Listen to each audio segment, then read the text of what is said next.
जय जोहार, जय छत्तीसगढ़। मैं हूं आपके साथ दिव्यांश शर्मा। छत्तीसगढ़ में हाथी नहीं है साथी। ऐसा हम इसलिए कह रहे हैं क्योंकि प्रदेश में लगातार हाथियों के आतंक की खबरें सामने आ रही हैं। कहीं हाथी घर तोड़ रहे हैं, कहीं किसानों की फसलें खराब कर रहे हैं और कहीं कहीं तो हाथी लोगों की जान ले रहे हैं।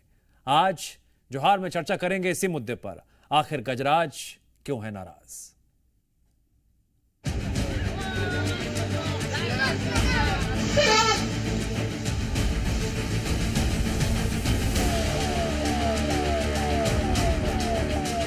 छत्तीसगढ़ में जंगली हाथियों के आतंक से लोग दहशत में हैं। आलम यह है, इन हाथियों के उत्पात के चलते स्कूलों की छुट्टी की जा रही है।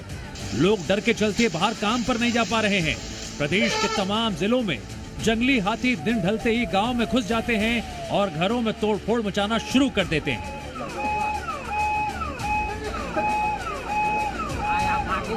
प्रदेश में हाथियों के आतंक के चलते कई लोग अपनी जान गंवा चुके हैं। हाथियों के डर से परेशान ग्रामीणों ने बाहर निकलना कम कर दिया है। पहले आपको हाथियों के दहशत की कुछ तस्वीरें दिखाते हैं। पहली तस्वीर जशपुर से है, जहां हाथियों का आतंक जारी है। अपने दल से बिछड़े एक हाथी ने गांव में घुसकर खूब उत्पात मचाया और कई घरों में तोड़फोड़ की। सूरजपुर में भी ग्रामीण हाथियों के आतंक की दहशत में रहने को मजबूर हैं। लगभग रोजाना हाथी यहां घरों में तोड़फोड़ करते हैं और किसानों की फसलों को नुकसान पहुंचाते हैं। इस साल अभी तक ये जंगली हाथी 6 लोगों की जान ले चुके हैं। बलरामपुर में भी हाथियों का आतंक लगातार जारी है। बीती रात हाथियों ने 4 घरों को तोड़ दिया। गरियाबंद जिले का हाल भी कुछ अलग नहीं। यहाँ भी हाथियों का आतंक लगातार जारी है। पिछले 4 सालों में हाथी यहाँ कई लोगों की जान ले चुके हैं। अमन का है कि आते हैं तो भाई गुहार करते हैं और गुहार करते हैं तो पारा मोहल्ला से जुड़ जाते हैं तो मार धर करके एक जगह आदमी जुड़ जाती है। बहुत दिन होगी सर हाथी आते और बहुत डर मैंने हमरे खेती बाड़ी कर पा रही थी। यहाँ तो आते हैं गाड़ी सारे रूम बजाते हैं तो हमको मालूम हो जाता है कि हाथी हमारे क्षेत्र में घुस गया है। वहीं वन विभाग की ओर से एक मिली जुली प्रतिक्रिया देखने को मिली। वन विभाग के मुताबिक प्रदेश के कुछ इलाके हाथियों के लिए अनुकूल हैं। यहाँ हाथी ज्यादा रहते हैं। सूरजपुर जिले में भी इसका पार्ट है। इसी तरह गुरु घासीदास नेशनल पार्क है और इसके साथ ही हमारे जो पड़ोसी जिले हैं वहाँ से भी हाथियों का मूवमेंट अक्सर होता रहता है। एलिफेंट ट्रैकर्स भी हैं जो हाथियों को ट्रैक करते हैं और मित्र दल के लोग हैं जो लोगों को जागरूक भी करते हैं और कभी रेस्क्यू करना पड़ता है तो रेस्क्यू का काम भी करते हैं। सीता नदी टाइगर रिजर्व में फिलहाल सीकासार दल का एक सिंगल हाथी जो है अभी कुलाड़ी घाट परिक्षेत्र में विचरण कर रहा है, जो कि बोतल धारा और जलप्रपात के ऊपर है। पिछले 1 महीने से उसका मूवमेंट वहीं है। उसके मूवमेंट की जानकारी जो है विभाग द्वारा जो है मुनादी करके और अलर्ट ऐप के माध्यम से जो है 10 किलोमीटर के क्षेत्र में ग्रामीणों को जो है पहुंचाई जा रही है। अलर्ट कॉल्स SMS के माध्यम। सरगुजा, रायगढ़, कोरबा, सूरजपुर, महासमुंद, धमतरी, गरियाबंद, बालोद और बलरामपुर जैसे जिले हाथी प्रभावित जिले हैं। इन जिलों में लंबे वक्त से हाथियों का आतंक बना हुआ है। वनों का घनापन कम होने के बाद हाथी लगातार रिहायशी इलाकों की ओर भी मूव करने लगे हैं। वन विभाग के आंकड़ों के मुताबिक बीते 3 सालों में छत्तीसगढ़ में 260 लोगों की मौत हाथियों के चलते हो चुकी है। ब्यूरो रिपोर्ट, जी मीडिया। गरियाबंद में हाथियों का आतंक लगातार बना हुआ है। यहां अब तक हाथियों ने कई लोगों की जान ली है। घरों और खेतों को भी भारी नुकसान पहुंचाया है। आलम यह है कि यहां ग्रामीण दहशत में जीने के लिए मजबूर हैं। गनियारी गांव में मौजूद है और यहां पर जो है 3 हाथियों के द्वारा लगातार यहां फसल को नुकसान पहुंचाया जा रहा है। ग्रामीण काफी भयभीत है। आइए हम ग्रामीण से सीधे जानते हैं कि इनकी क्या समस्या है और हाथी आने से इनको कितनी दिक्कत हो रही है। हाँ, बताएंगे कितनी दिक्कत हो रही है? बहुत दिक्कत हो रही है। बहुत दिक्कत। का नुकसान करत? खेत नुकसान करे थे, हमारे गरुआ जंगल नीचे रहे थे, हम क्या करें? अच्छा, आप बताएंगे भैया हाथी आने से कितना नुकसान? हाँ, हाथी मतलब 4-5 साल से आ रहा है और फसल को बहुत नुकसान कर रहा है और आदमी जाते हैं तो उसको ये करते हैं और सही वन विभाग है मुआवजा देने के लिए कम देते हैं, मुआवजा नहीं मिलता है उसी हिसाब से। बहुत फसल नुकसान हुआ है। अभी भी मुआवजा देते हैं लेकिन वो 150 आता है, नहीं बराबर आता है। अभी वो खुदे तेला चालबो ना ते में 2,000 रुपया में नहीं चला है, लेकिन इतना क्षति हुआ है। 3 दिन तक अभी खार में अड्डा जमा है, आज भी ज्यादा नुकसान करे। और यहाँ जगह जगह पास भी उलझा है, उसी कारण से हाथी रुकता है। हाँ, आप बताएंगे भैया, आप गांव के मुखिया हो, कितनी दिक्कत हो रही, कब से यहाँ हाथी आए हुए? हाथी तो 3-4 साल लगातार हो गए आते हुए। तो यहाँ हाथी के बहुत दहशत है। और वन विभाग है, जो सरकार है, वो मुआवजा देते हैं लेकिन कहीं थोड़ा से देते हैं, लेकिन उसमें मतलब धान नहीं बेच सकते हो, ये दबाव डालते हैं। तो हमारे नुकसानी के अनुसार से पैसा दे और हमारे किसान को धान बेचने के लिए भी अनुमति दे। कुछ नहीं मिल पा। तो यहाँ कितना दहशत रहते का वन विभाग तुम्हारा पहले से सूचना देते कि नहीं दे? देते तो रात में कभी हाथी गांव घुसे कि नहीं घुसे? पहले साल सबसे पहले में ना घुसेरी से गांव में, और ये तरफ आजो भी आज भी एक आज के घर में नहीं जाना था, आज भी रिसे कहना वो पारम गेरी। हाँ भाई, डर तो रहना चाहिए, खेत खार नहीं जा सका ना मनो करवा जैसे कब बेर कति लाख हमला कर दी का पता आदमी ला। और हमार जो गाय बाछरू ना जंगल नहीं जा पाते करवा जैसे, अब बर्दिया कहले बहुत करो तो जाने भाई बेचारा के है कि नहीं। तो बहुत ही ज्यादा नुकसान है हमारे गाँव में हाथी से। तो साफ तौर पे आप देख रहे ग्रामीणों का कहना है कि इनके जो गांव में जो हाथी की आमद लगातार आज चौथा दिन है, इनकी फसल सब्जी बाड़ी और यहाँ तक कि इनके घर को भी पूरी तरीके से तोड़ फोड़ के नुकसान पहुंचाया है। ग्रामीण काफी भयभीत है और ग्रामीणों का साफ कहना है कि विभाग के द्वारा जो है मुआवजा तो दिया जाता है, लेकिन ये जो मुआवजा है वो ऊंट के मुंह में जी रहा है। तो कुल मिलाकर देखा जाए कि जो गांव वाले हैं वो विभाग की जो मुआवजे से और हाथी की सूचना देने से काफी पिसड्डी साबित हो रही है। इस बात को लेकर ग्रामीण काफी नाराज है। थनेश्वर साहू, जी मीडिया, गरियाबंद। हाथियों की दहशत बरकरार, जनता में हाहाकार। भोले भाले मासूम ग्रामीणों को आपने सुना किस तरह से वो डर के साए में जीने के लिए मजबूर हैं। शाम के वक्त ये डर इस कदर बढ़ जाता है, पता नहीं कहां से हाथी आ जाएं और जमकर आतंक मचाएं, कितना नुकसान पहुंचाएं। आखिरकार इस समस्या का हल क्या है? हमारे साथ आज इस चर्चा में जुड़ रहे हैं आईएफएस अधिकारी हिमांशु डोगरे जी। हिमांशु डोगरे जी, मैं आपका बहुत बहुत स्वागत करता हूं। समस्या बहुत बड़ी है, बड़ी समस्या के लिए बड़े कदम उठाए जाना बहुत जरूरी है, लेकिन पिछले 3 सालों में जो हाथियों के आतंक के चलते मौतों का आंकड़ा सामने आया है वो डराने वाला है। क्या वजह है कि जिस स्तर पर काम होना चाहिए था हाथियों के आतंक को रोकने के लिए, वो होता हुआ दिखाई नहीं दे रहा है? कम से कम ग्रामीण तो यही कह रहे हैं। जी, मैं ये बताना चाहूंगा कि पिछले 3-4 दिनों से सिंगेश्वर वन परिक्षेत्र जो गरियाबंद मंडल में आता है, वहाँ पे 3 दंतैल हाथी जो है वो विचरण कर रहे हैं। उनकी लोकेशन लगातार जो है हमारे वन अमला के द्वारा ट्रैक की जा रही है। इसके अलावा हमारा जो गजराज वाहन है और सिंगेश्वर परिक्षेत्र के जो स्टाफ और ऑफिसर्स हैं वो लगातार ग्रामीणों को मुनादी कर रहे हैं और उनको बता रहे हैं कि हाथी की लोकेशन यहाँ है और जंगल में उनको जाने से रोक रहे हैं। इसके अलावा जो भी फसल नुकसानी जो होती है, जो भी सरकार द्वारा तय रेट है, उस पे हम जल्द से जल्द उनका भुगतान करवा देते हैं। इसके अलावा जो भी होता है, हम गांव वालों से वन समिति के माध्यम से संपर्क साध के जो भी हाथी की लोकेशन है उसको ट्रैक करते हैं और ये ट्राई करते हैं कि कोई भी ग्राम हो और हाथी का मुठभेड़ ना हो इस साथ। तो इस कारण से लोगों को थोड़ी असुविधा तो हो रही है, बट क्योंकि हाथी एक वन्य जीव है। अच्छा, एक जमीनी सवाल है मांशु जी, हाथियों को रिहायशी इलाकों में जाने से रोका जा सके, किस किस की जिम्मेदारी है इसमें और सहभागिता है? इसमें जितनी सहभागिता सरकार की, वन विभाग की है, उतनी ही ग्रामीणों की भी सहयोग की जरूरत है।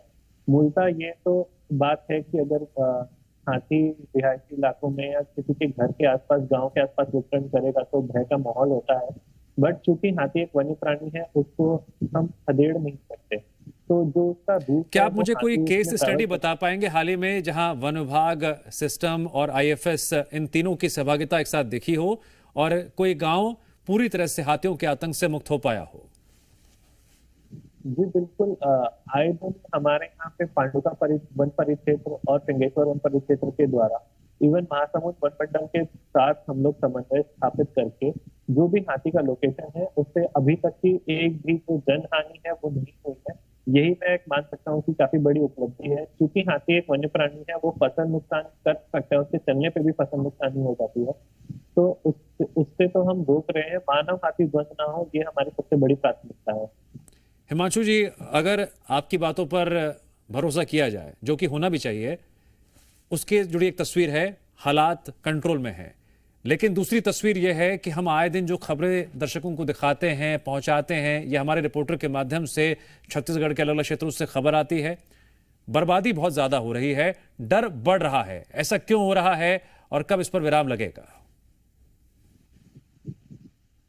हाथी क्योंकि एक जंगली जानवर है, जैसा कि मैंने कहा, तो वो जहाँ जा सकता है हम उसका मूवमेंट ट्रैक कर सकते हैं और लोगों को रोक सकते हैं। हाथी को रोक के ये नहीं बता सकते कि उसे कहाँ से जाना चाहिए, कहाँ से नहीं जाना चाहिए।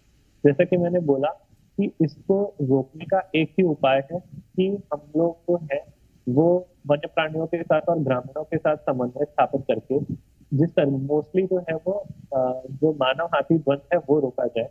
फसल हानि का जो प्रकरण है वो हम जल्द से जल्द, मैं थोड़ा सा साधारण शब्दों में समझना चाहूंगा। अब फर्ज कर लीजिए गरियाबंद का मैं ग्रामीण हूं, तो आप मुझे क्या समझाएंगे? क्योंकि हाथी तो कहीं से भी आ सकता है, शाम का वक्त हो, रात का वक्त हो। कैसे मेरे पास रास्ते हैं कि मैं उन हाथियों के आतंक से बच सकूं, सुरक्षा के घेरे में मौजूद रहूं, मेरे परिवार को, मेरे किसी भी परिवार सदस्य को, मेरी फसलों को नुकसान ना हो? क्या किया जाएगा इसके लिए? देखिए, एक आम ग्रामीण के लिए मैं ये बोलना चाहूंगा कि हमारे व्हाट्सएप ग्रुप है जिसमें गांव के सरपंच, वन समिति, जो ग्राम एरिया में हमारी जो समितियां होती है, उनके सदस्य और उनके सचिव जो है वो जुड़े हैं। तो हम उनको लगातार हाथी की जानकारी देते रहते हैं कि किस गांव में या किस कंपार्टमेंट में हाथी विचरण कर रहा है। दूसरा, छत्तीसगढ़ का एक फ्लैगशिप ऑल इंडिया रेडियो का प्रोग्राम है, हमार हाथी हमर गोठ। उसमें जो है हर शाम को हाथी के वितरण की और हाथी की जानकारी जो है वो रेडियो के द्वारा ब्रॉडकास्ट की जाती है। तो अगर आप उसको भी सुनते हैं तो आपको हाथी के न्यूज की और हाथी की जानकारी पता चलती है। इसके अलावा हमारा जो गजराज वाहन है, जो कि सेंसिटिव एरिया जहाँ पे हाथी की मौजूदगी हमें पता है, वो वहाँ पे जाके पर्सनली हम मुनादी वगैरह करवाते हैं। तो जिस गाँव, ठीक है, जो बातें आपने बताई हैं या समझाई हैं, जमीनी स्तर की रिपोर्ट भी सामने आना बेहद जरूरी है। कोरबा से हमारे साथ नीलम जुड़ गए हैं।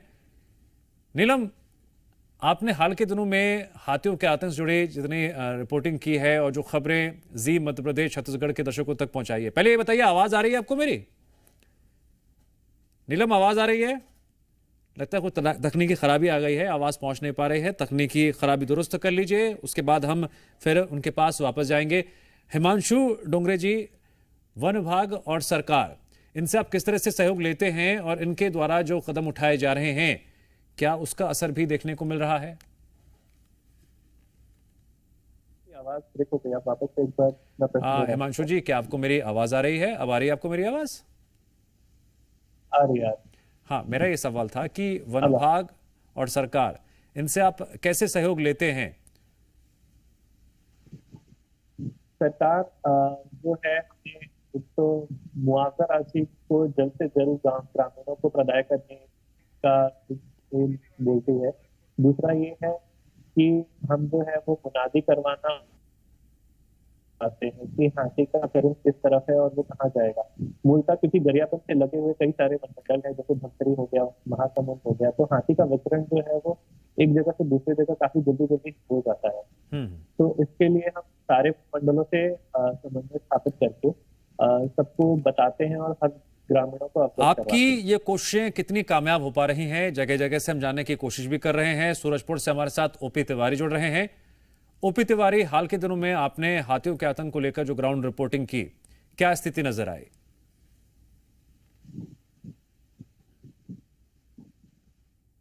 ओपी तिवारी, आपकी आवाज नहीं आ रही है? हाँ, बोलिए, आप बोलिए। जी बिल्कुल, जो स्थिति है वो काफी भयावह है, क्योंकि एक तो बहुत ज्यादा बारिश हो रही है कुछ दिनों से, वहीं दूसरी ओर जो ग्रामीण है दिन भर जब वो खेती करके मजदूरी करके जब शाम को वापस घर लौटते हैं कि घर में आराम करें, वही उसी समय ये वन विभाग द्वारा जानकारी मिलती है कि गांव के नजदीक में हाथी आ गया। कभी भी गांव में हमारे साथ एक आईएफएस अधिकारी हिमांशु डोंगरे जी भी हैं। उन्होंने ये बताया कि आईएफएस प्रयास कर रहा है, वन विभाग भी और सरकार की सहभागिता से लोगों को जानकारी दी जाती है, मुनादी कराई जाती है, हम लगातार संपर्क में रहते हैं, जानकारी दी जाती है।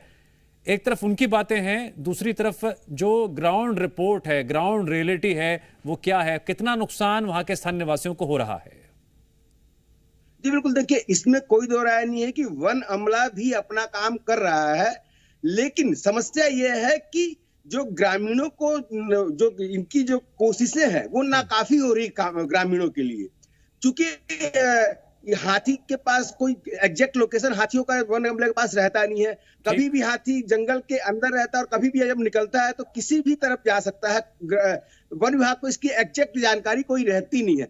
जब हाथी जंगल से बाहर निकलता है तब ग्रामीणों के ही द्वारा वन विभाग को जानकारी दी जाती है, जिसके बाद उनके द्वारा मुनादी की जाती है और बाकी व्यवस्थाएं की जाती है। लेकिन जो सबसे बड़ी समस्या है कि वो जो गांव में हाथी आते हैं तो मुनादी करने से और बाकी चीजें करने से ग्रामीणों की समस्याएं ये जो लेकिन है ना, यही सबसे बड़ा खतरनाक शब्द है।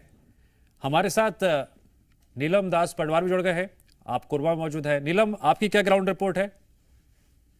बताना चाहूंगा कि कोरबा जिला पिछले 1-1.5 दशक से हाथियों की मार झेल रही है। हाथियों कभी भी यहाँ पे आके अपनी दस्तक दे जाते हैं और इन दिनों बारिश का सीजन है और बारिश किसानों के लिए वरदान होता है। खेती इन दिनों किसान करते हैं, लेकिन जब वो लोग सुबह उठते हैं उनको पता चलता है कि हाथी इस क्षेत्र में विचरण कर रहा है तो उनकी मुनादी करा दिया जाता है कि आप खेत की ओर मत जाए। वन विभाग पूरा मुस्तैद हो जाता है, उनको ये बोला जाता है कि आप खेत की दिशा में न जाएं।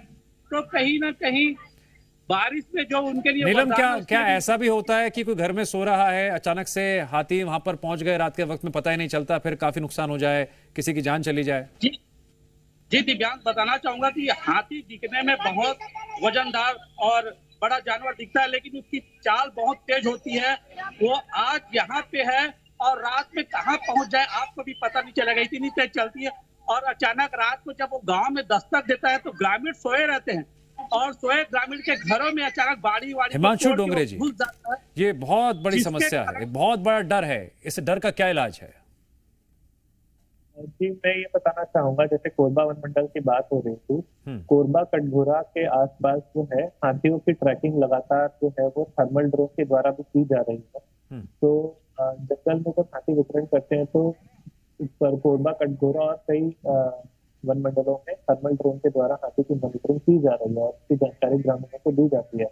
दूसरी बात यह है, बरसात का सीजन है, क्योंकि बरसात जंगल के अंदर रोड तो होते नहीं है, तो जो कच्चा रास्ता होता है उसमें ना गाड़ी जा पाती है और इंसानों को भी चलने में काफी दिक्कत तकलीफ आती है। तो हमारे अमले भी जो है वो लगातार फुट पेट्रोलिंग भी करते हैं, बट काफी जगह जो है नदी नाले उफान पर होते हैं और जंगल जो है वो काफी कट ऑफ हो जाता है। इसकी वजह से जो है जंगल में जाके हाथी को ट्रैक करना थोड़ा सा मुश्किल हो जाता है इस सीजन में। बहरहाल फिर भी जो है वन अमला ट्राई करता है कि जैसे ही हाथी की लोकेशन पता चले हम निकटतम। ठीक है हिमांशु डोंगरे जी, आपने अपनी बातें रखी हैं, विभाग किस तरह से काम कर रहा है, आईएफएस कैसे काम कर रहा है।